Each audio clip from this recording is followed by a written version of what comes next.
जोहार, मैं हूं शहनवाज अख्तर और आप देख रहे हैं न्यूज 11 भारत डिजिटल।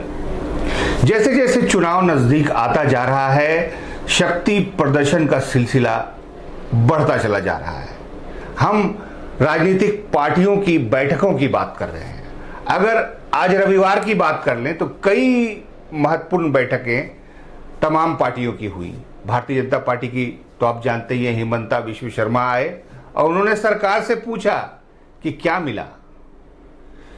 कांग्रेस के जो प्रदेश प्रभारी हैं गुलाम अहमद मीर, वो आए, उन्होंने विधायक दल की बैठक की, पार्टी के तमाम जिलाध्यक्षों की बैठक की, मुख्यमंत्री से मुलाकात की और अपना जो बयान होता है, सॉलिडेरिटी है, वो उन्होंने सेट करने की कोशिश की। इसके अलावा लोजपा आर यानी चिराग पासवान भी आज रांची में थे। उन्होंने भी एक बड़े से बैंकेट हॉल में अपनी बैठक की। पहले तो 5 स्टार होटल में एक बैठक हुई उनकी और बंद कमरे में हुई, वहां पर मीडिया को एंट्री नहीं थी।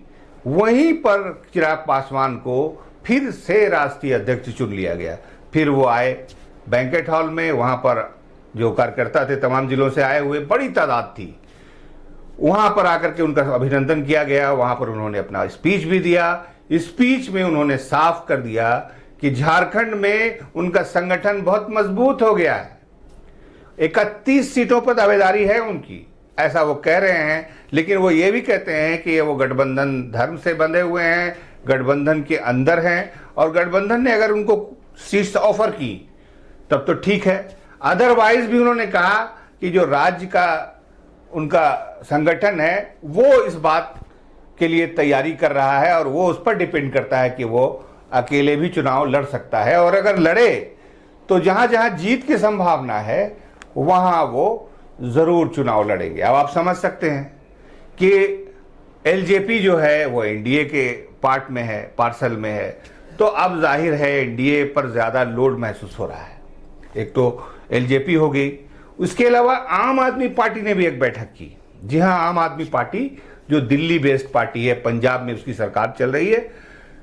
आम आदमी पार्टी के जो विधायक है दुर्गेश पाठक, जो झारखंड के प्रभारी हैं, वो आए और आकर के उन्होंने भी करीब करीब उसी स्क्रिप्ट को पढ़ा कि हम गठबंधन धर्म में। वो कौन से गठबंधन में है? इंडी गठबंधन में। तो इंडी गठबंधन में है तो इंडिया गठबंधन में अगर उनको कोई सीट मिलती है, गठबंधन के साथी के नाते अगर कोई सीट ऑफर होती है तो ठीक है।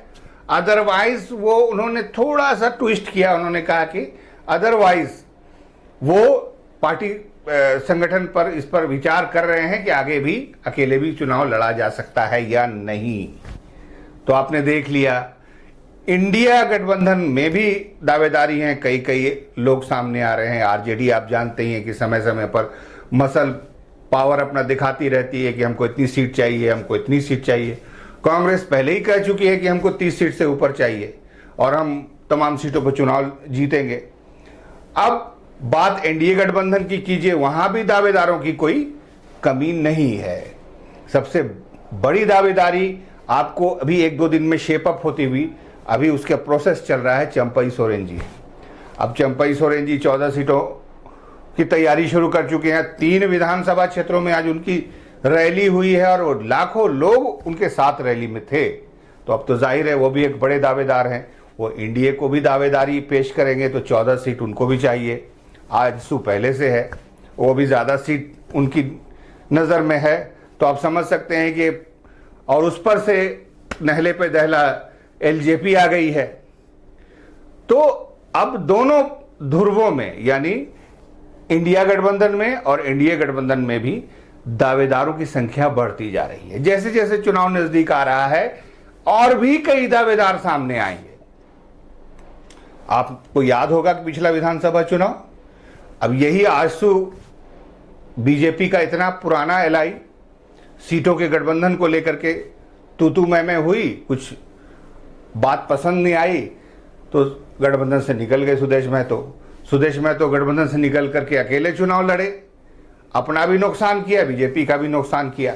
जाहिर है आप अगर सीटों के कैलकुलेशन को अगर याद करें पिछले बार, तो आजसू को जितनी सीटें मिली थी, जितने वोट प्रतिशत आजसू को मिले थे, वो तमाम जहां जहां उन्होंने चुनाव लड़ा था उसी प्रतिशत में करीब करीब जीत हार हुई थी। और ये सब लोग जानते हैं कि अगर आजसू बीजेपी के साथ पिछले बार भी मिलकर लड़ती तो शायद बीजेपी की सरकार इस बार भी बनी होती।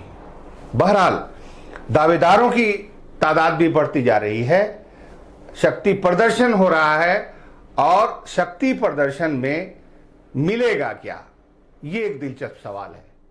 जोहार।